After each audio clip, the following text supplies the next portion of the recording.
Boa noite, meus irmãos. É uma grande alegria estar aqui novamente junto com vocês, na continuidade dessa série de estudos. Então, nós vamos começar orando, para que o Senhor abençoe esse estudo, para que esse estudo renda bons frutos para a glória dele. Vamos orar. Senhor Deus, nosso Pai, nós te agradecemos pelo privilégio de estarmos aqui juntos no seu dia, meditando acerca das coisas do Senhor, meu Deus. Isso é um grande privilégio que muitos dos nossos irmãos não têm, por isso nós te agradecemos imensamente, Senhor. Nós pedimos, Senhor Deus, que o Senhor nos abençoe nesse momento, que o Senhor abençoe esse estudo, que ele traga um aprendizado que seja frutífero, que seja proveitoso para a sua igreja, meu Deus. Que seja tudo para a sua glória, Senhor Deus, para a glória do Senhor Jesus Cristo. É o que te pedimos em nome do Senhor Jesus. Amém. Amém.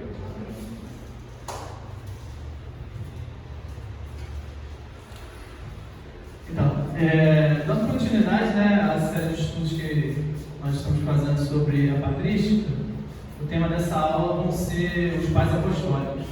A gente teve uma breve introdução na última aula sobre a questão do período histórico da patrística, onde ele se situou mais ou menos, e a importância desse estudo para a igreja de hoje.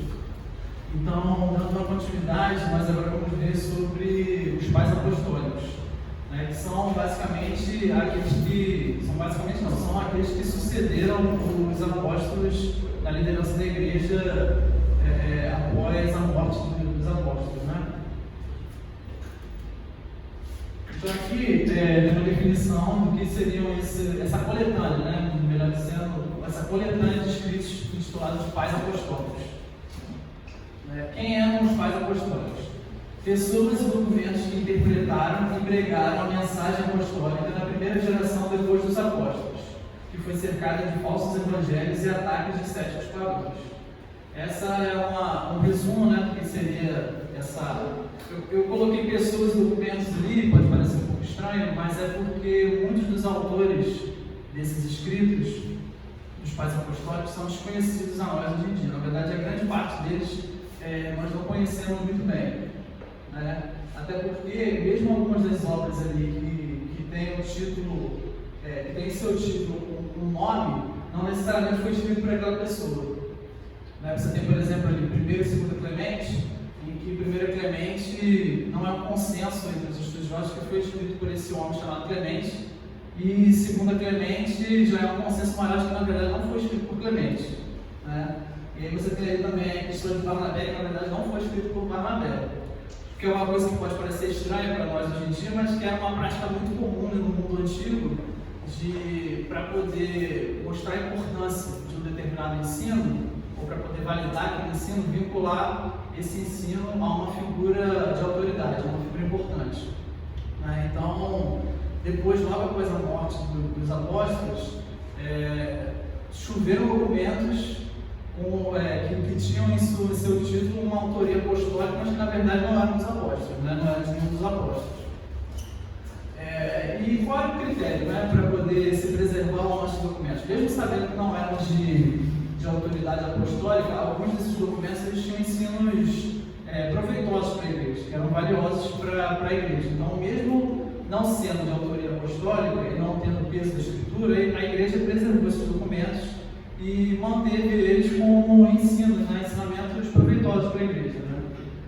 Alguns desses documentos tiveram até passaram por uma certa dúvida se eles seriam ou não inclusos no Novo Testamento.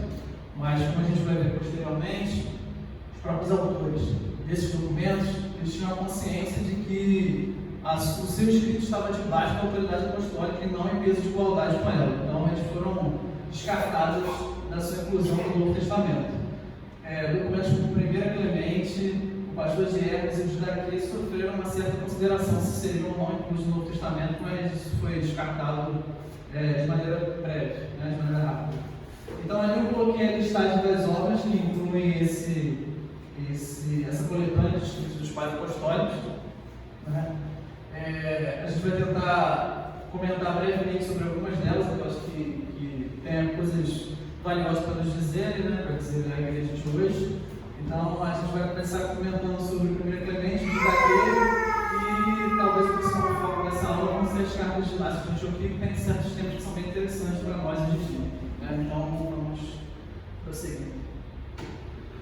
aqui, 1 Clemente, né? Eu não vou comentar muito sobre 2 Clemente, porque apesar de parecer uma epístola, ele é mais um sermão, então não tem tanta coisa para se comentar numa aula de APD, mas é um sermão interessante para aqueles irmãos que quiserem pesquisar. Ele é bem acessível, você encontra fácil na internet, mas eu foquei aqui em 1 Clemente, que foi um documento um pouco mais importante, né, que a igreja circulou pelas igrejas, né? O que acontece? 1 Clemente, provavelmente escrito por Clemente, bispo de Roma, por volta de 95. Ou seja, esse é um dos documentos mais antigos que se tem notícia tirado do Novo Testamento, né? Ele foi escrito provavelmente por Clemente, que era o bispo de Roma, uma figura importante, uma figura de autoridade na igreja já nesse período, e foi escrito para a igreja de Corinto, que ainda ecoava os problemas da época do apóstolo Paulo. Ou seja, aqueles problemas das brigas dentro da igreja, que haviam no período do apóstolo Paulo, eles infelizmente não se encerraram após os escritos do apóstolo Paulo, eles continuaram, e nesse período que Clemente escreve essa carta, existiam algumas autoridades que estavam emergindo dentro da igreja, dessa igreja de Corinto, e estavam querendo expulsar as autoridades que já estavam constituídas dentro dessa igreja. Então, a membresia estava na dúvida sobre qual liderança seguir, e isso acabou gerando um certo clima de divisão dentro da igreja. Então, Clemente escreve essa carta, né, chamando os cristãos de Corinto ao arrependimento e a buscar a reconciliação e a paz. Aí eu coloquei um trechinho ali: respeitemos os que nos lideram, honremos os anciãos, instruamos os jovens com conhecimentos que ensinem o temor a Deus. Então essa foi uma carta muito importante, que depois ela circulou por todas as igrejas do domínio romano, né? E também os encoraja a permanecer fortes e leais à fé diante da perseguição. Então é uma carta que, além da questão de comentar as questões de divisão, de obediência à autoridade constituída, ela também chama os cristãos a permanecer firmes e leais diante da perseguição que já se iniciava nesse período. Uma coisa que é interessante comentar sobre essa carta é que Clemente se utiliza de uma autoridade muito forte, chamando os cristãos de Corinto ao arrependimento.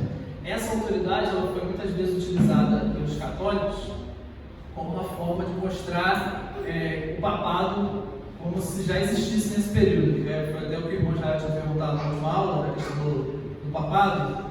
O que acontece? Clemente, na verdade, ele não se viu como uma autoridade superior a todas as outras autoridades constituídas.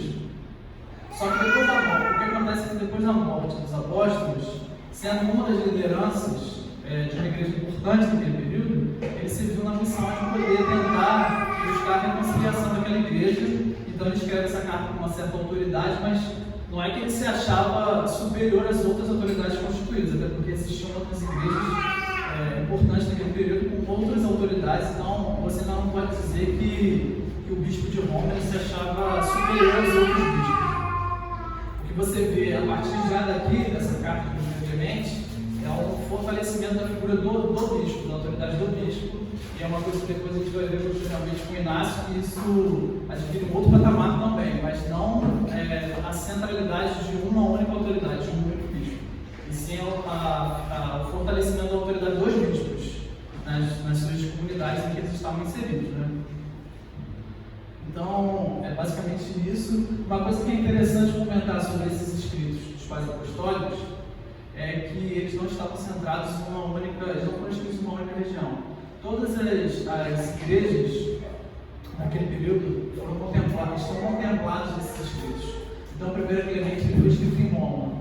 Houveram outros escritos que foram escritos na região da Síria, na região da Antioquia. A gente vê como o Evangelho ele vai adquirindo um grau de complexidade, ele vai aumentando geograficamente. Então, você vê escritos de diferentes regiões contemplados nessa coletânea de escritos dos pais apostólicos, né?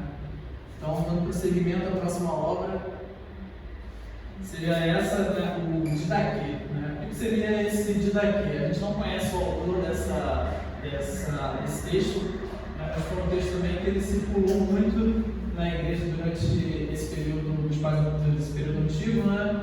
E também chegou a se ponderar se seria incluso ou não no Novo Testamento. Então, o Didaquê seria também conhecido como o ensino dos 12 apóstolos. Então, ele é meio que um apanhado geral oral, que era ensinado nas Escrituras, né? Escrito na forma de uma carta circular às igrejas da Síria, que era uma região já importante nesse período, onde estão os cristãos. O documento tem duas partes distintivas. Essa primeira parte são os dois caminhos, que vai do livro 1 ao livro 6, que mostram um código de moralidade cristã, apresentando as diferentes virtudes e vícios que constituem, respectivamente, o caminho da vida e o caminho da morte.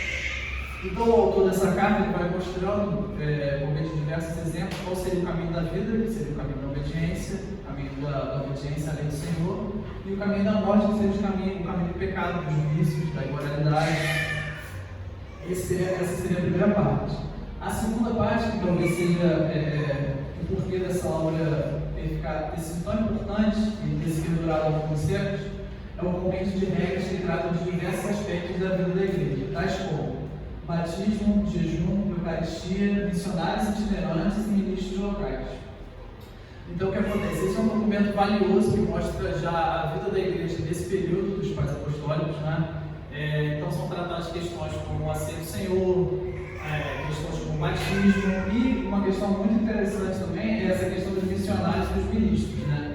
Ele vai mostrando critérios de como se reconhecer se aquele pregador ele é um falso mestre ou não, né? Porque havia já nesse período vários pregadores itinerantes que iam de local em local pregando a mensagem do Evangelho, né? Mas alguns deles cobravam para isso. Então, existiam alguns critérios para se reconhecer. Por exemplo, se o pregador ficasse naquele local durante mais de 3 dias, ele era considerado um falso pregador porque ele ficava ali para poder cobrar o dinheiro e tudo mais, então ele era considerado um falso mestre, né?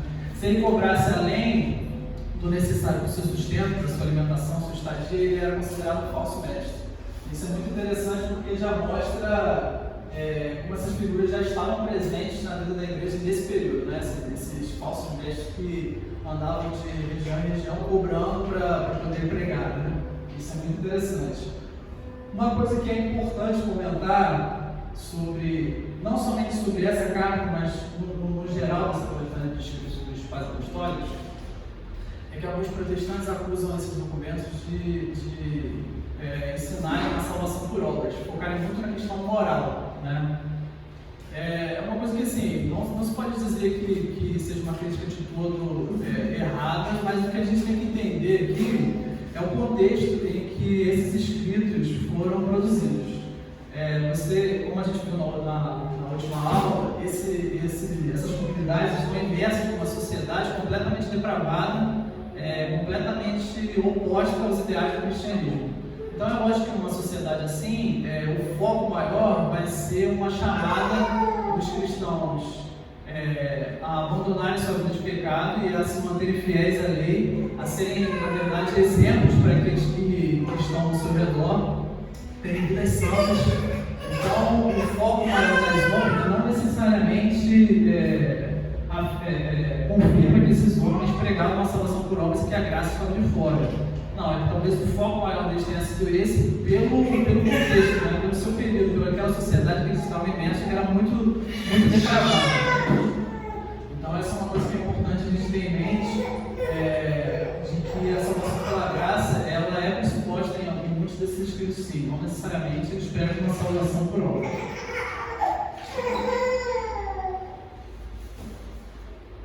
E aqui, dando continuidade, um dos escritos que é muito importante, né, nesse período são as 7 cartas de Inácio de Antioquia, né? Então a gente vai ver um pouquinho mais aqui sobre a vida desse homem, né, desse pai da igreja, né, que foi um homem muito importante no seu período, uma liderança muito importante, e que diz algumas coisas muito proveitosas para nós hoje. Então a gente vai ver um pouquinho sobre ele. Aqui, essa imagem que mostra a representação mais famosa, né, de Inácio de Antioquia, e mostra o seu martírio, né? Ele foi martirizado no Coliseu Romano pelas feras, né? Que era algo muito comum também naquele período. Depois a gente vai ver um pouco mais sobre essa questão do martírio, mas era muito comum os cristãos em grandes espetáculos que os imperadores romanos promoviam, né, para celebrar essas vitórias, jogarem os cristãos para as feras, os gladiadores ali. Então era uma forma muito comum de castigo, né, de martírio. Não só dos cristãos, mas dos inimigos do Império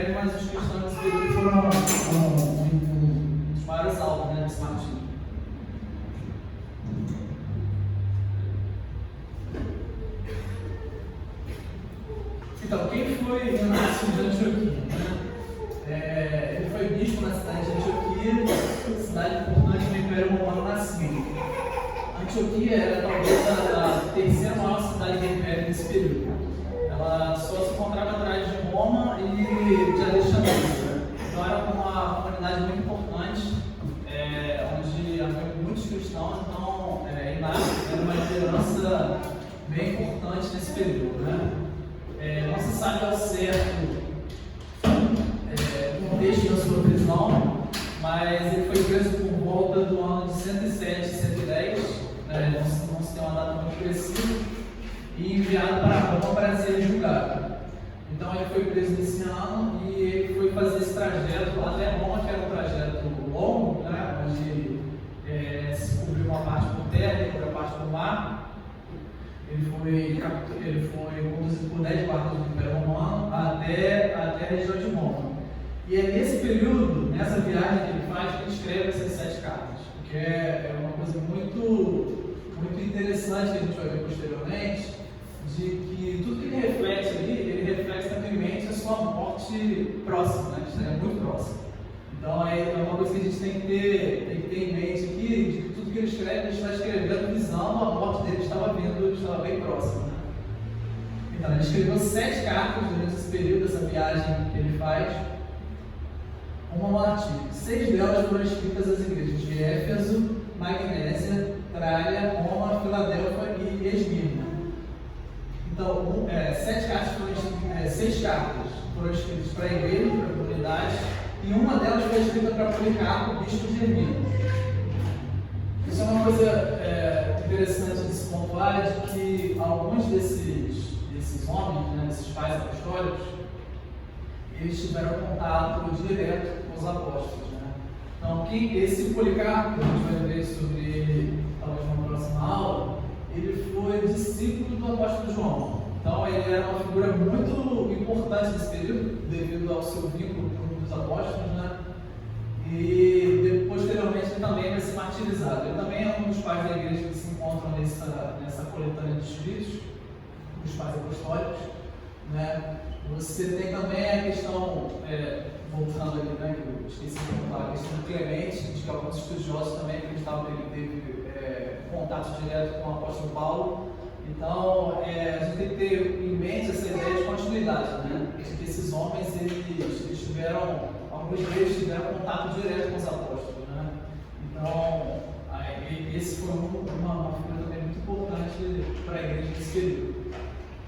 Inácio sofre esse martírio por volta de 110 ou 115, como havia falado, no Coliseu Romano, né? Ele foi jogado para as pedras.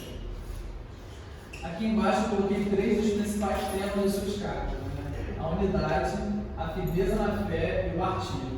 Esses temas eles estão muito interligados e todos eles giram mais ou menos em torno do tema do martírio, né? Todos eles estão mais ou menos ligados a essa questão do martírio.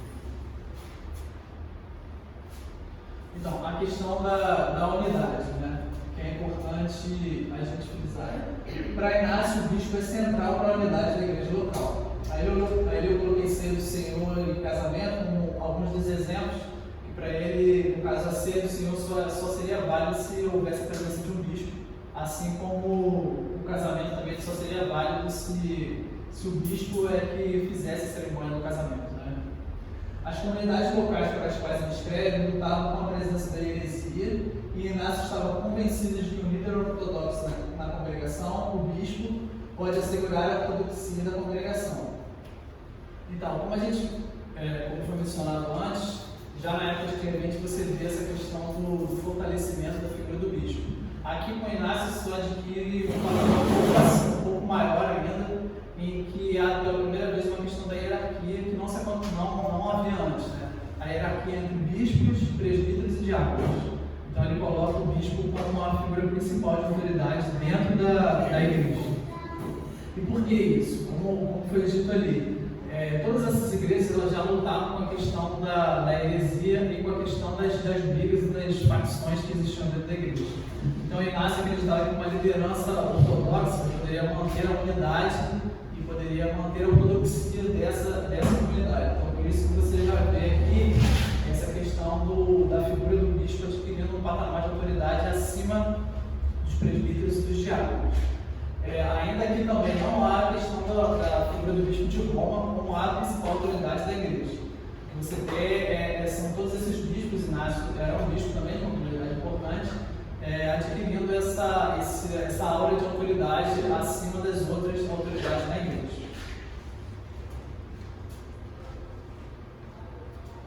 E aí aqui a questão do martírio, né, que talvez seja o tempo pelo qual o Inácio de Antioquia é mais lembrado, né?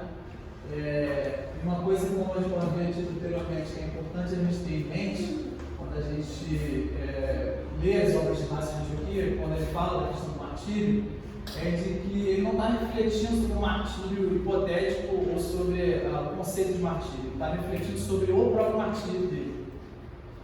Então, eu coloquei ali alguns trechos, né, que é importante para a gente poder ler, para a gente ter só uma noção daquilo que ele dizia sobre essa questão do martírio. A esperança do príncipe deste mundo é apoderar-se de mim e destruir minha resolução fixada em Deus. Que nenhum de vocês lhe preste qualquer ajuda, mas em vez disso que se posicione ao meu lado, pois é o lado de Deus. Não tenho Jesus em seus lábios e o mundo em seu coração. Não permitam que a inveja tenha lugar entre vocês. Ainda que eu vá embora em pessoa, não cedam ao meu apoio. Em vez disso, mantenham a sua submissão a este apelo escrito. Qual é o contexto disso que ele está falando aqui, né? Esse é um trecho que se encontra na carta que ele escreve aos cristãos em Roma, né? Então, havia nessa igreja de Roma algumas pessoas que tinham um certo prestígio dentro da política romana, né? Então, essas pessoas talvez poderiam ter livrado Inácio da questão do martírio. Mas ele pede que eles não façam isso, que eles permitam que ele seja martirizado.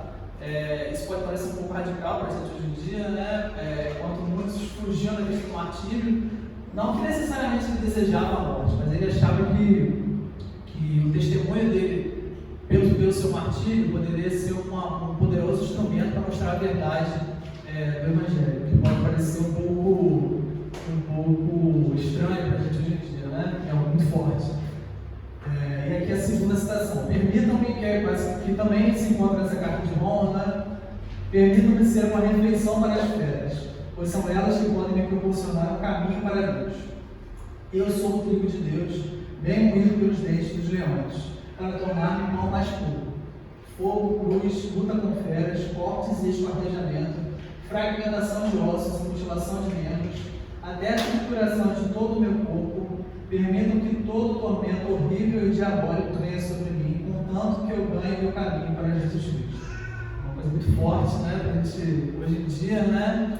Mas Inácio, apesar dele, ele tinha emoção, ele não estava alegre com a questão da possibilidade, né, da sua postura e da sua morte.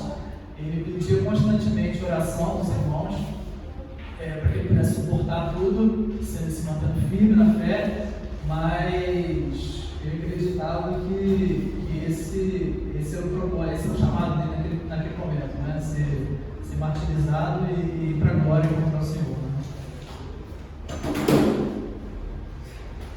Então aqui, o martírio era para Inácio a culminação da renúncia do mundo.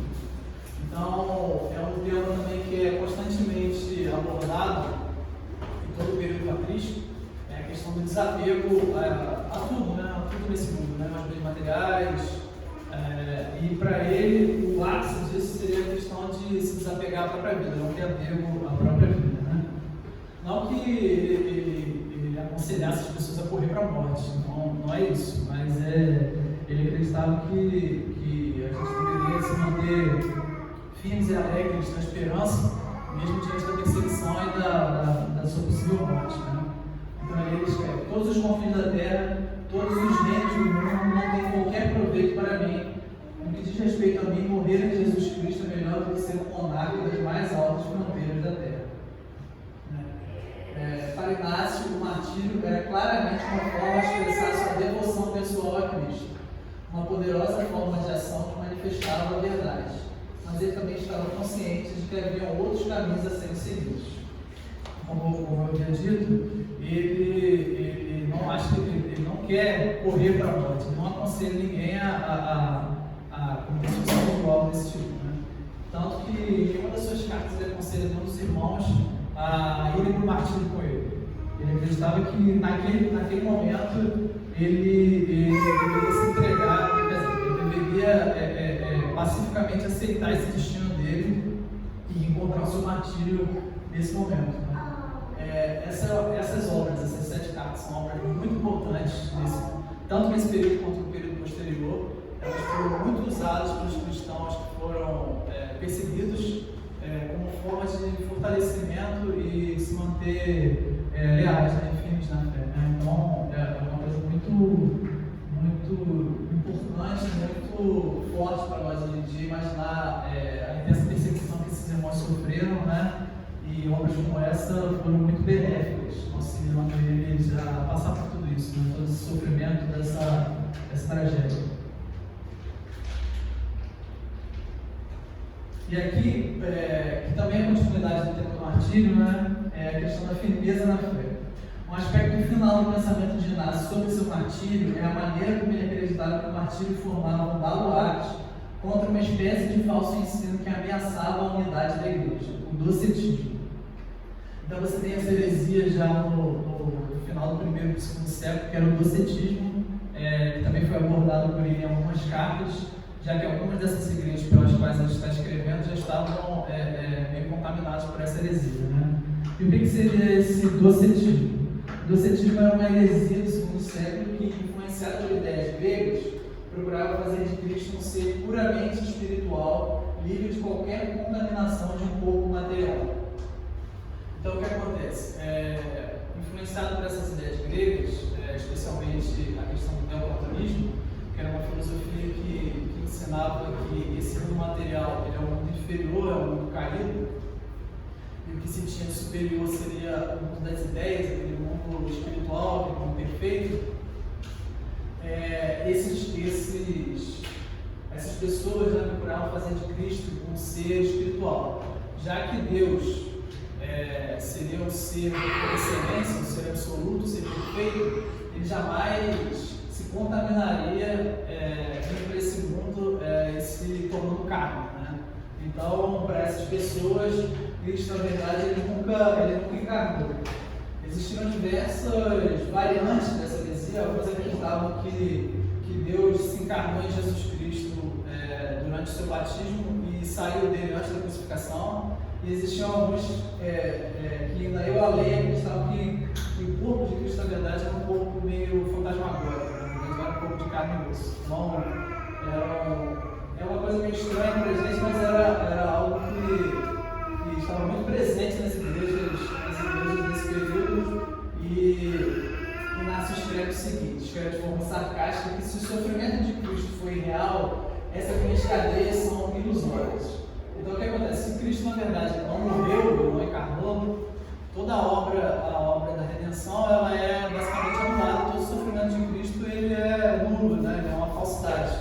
Então, não teria por que Inácio passar por toda essa provação, todo esse sofrimento, né, que ele via como uma imitação do sofrimento do Senhor, assim como todos os apóstolos também foram martirizados, sofreram de diversas formas. Não havia porque todos eles passarem por isso. Cristo, na verdade, nunca encarnou e nunca sofreu, nunca morreu. Né? Então, ele escreve que a questão para os crentes, né, se manterem firmes na fé e se manterem firmes diante da perseguição e do sofrimento, porque o nosso Senhor também sofreu. Né? Ele levou sobre si os nossos pecados, então os crentes deveriam se permanecer firmes nessa perspectiva de que, apesar de eles estarem enfrentando toda essa perseguição, toda essa morte, né, eles ganhariam a sua recompensa. Né? Cristo já havia morrido, Cristo já havia levado sobre si os seus pecados, então eles deveriam se alegrar mesmo diante da perseguição. E aqui, para encerrar, uma questão da cristologia, né? Porque existem outros adversários da fé cristã que dizem que os cristãos do primeiro século, na verdade, eles tinham um entendimento muito confuso de quem seria Jesus. Né?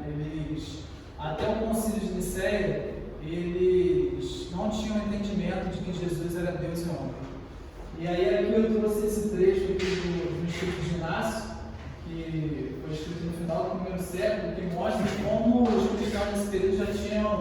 um entendimento muito claro de que Jesus, na verdade, era Deus e era homem. Né? E lá se escreve o seguinte: há apenas um único médico, própria carne, mas espírito também, não criado e, apesar disso, nascido. Deus e o homem unidos em um só. De fato, a própria vida na morte, o fruto de Deus e o filho de Maria, ao mesmo tempo impassível e febril, por dor e sofrimento neste mundo. Jesus Cristo, que conhecemos como nosso Senhor. Então aqui a gente vê claramente como ele já tinha essa consciência, como os cristãos já tinham essa consciência de que Jesus ele era Deus e era homem. Né? É óbvio que ele não se utiliza ainda dos termos que vão ser elaborados posteriormente, mas aqui a gente já vê claramente essa dupla natureza de Cristo, que é um equívoco comum, inclusive dos católicos, né, acreditarem que os concílios e tudo que é elaborado, ele basicamente surge naquele momento em que o concílio foi feito. Na verdade, o que o concílio faz, ele só reafirma aquilo que já era querido anteriormente. Basicamente isso. Ele formula em termos doutrinários aquilo que a igreja já acreditava. Então, a doutrina da dupla natureza de Cristo, humana e divina, a questão da consubstanciação, nada disso é feito através desse concílio. O que se tem é que o concílio ele elabora em termos doutrinários aquilo que os nossos irmãos já criam. Que é mostrado claramente aqui como os cristãos tinham uma consciência muito clara de que Jesus era Deus e era homem. Né? Posteriormente vão surgir outras heresias que acreditam que Jesus não era Deus e tiram a divindade de Cristo.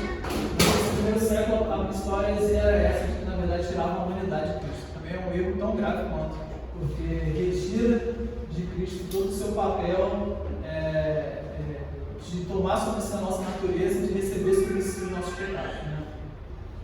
Então, é basicamente isso. Como eu já havia dito, toda a obra de Inácio é uma obra muito importante para a igreja desse período. Afetou de maneira drástica as comunidades para as quais ele escreve. Né? Todas essas comunidades sofreram em menor ou maior escala uma perseguição posteriormente, mas essas cartas dele foram de grande valia para encorajar esses irmãos a sofrerem sobre tudo isso. Né? Então a gente vai ver um pouco mais do contexto do martírio, mas é basicamente isso. Né? Uma pergunta? É bem rápido, né? Eu acho interessante a questão que você iniciou falando do foco desses pais da igreja, né? Do foco mais da moralidade, né? Do foco de tirar os cristãos do mundo vicioso que eles estavam inseridos. E como que o protestante ele tem que ter um olhar de misericórdia para esses cristãos, né? De certa maneira. Porque eu fico imaginando esses homens aí, e homens sérios, eles foram martirizados, né? Esses homens. Como que ficou para eles o encargo, porque os apóstolos acabaram de morrer, já foi no segundo século. João morreu ali em pouco tempo. Aí tem uma advertência, quando 60, 90, sabe, né? Mas é quase todo mundo foi 90. Então eu fico imaginando igual o Policarpo, Clemente, esse Inácio, eles estavam tentando, de certa maneira, glorificar a Cristo, né? Para que a igreja não desandasse.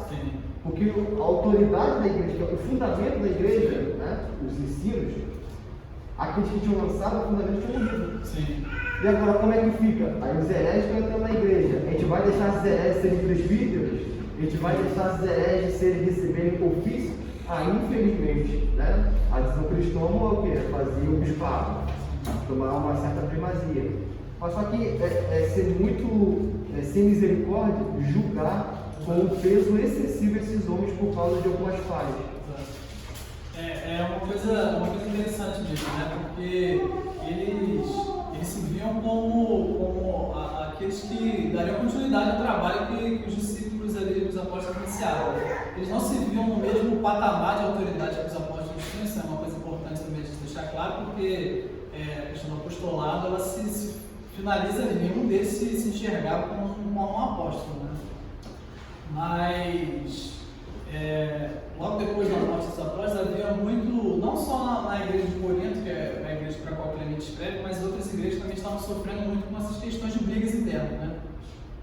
Então esses pais apostólicos eles foram muito importantes, apesar da gente não conhecer muitos deles, a gente conhece Clemente, conhece Inácio, Policarpo, muitos outros são completamente desconhecidos, mas esses escritos, né, essas pessoas foram muito importantes para dar continuidade a esse trabalho, né, para expandir a questão do Evangelho, né, a manter a unidade, especialmente manter a unidade da igreja e refutar a heresia que contaminava a igreja nesse período. Né. Mais alguma pergunta? Comentário? Não?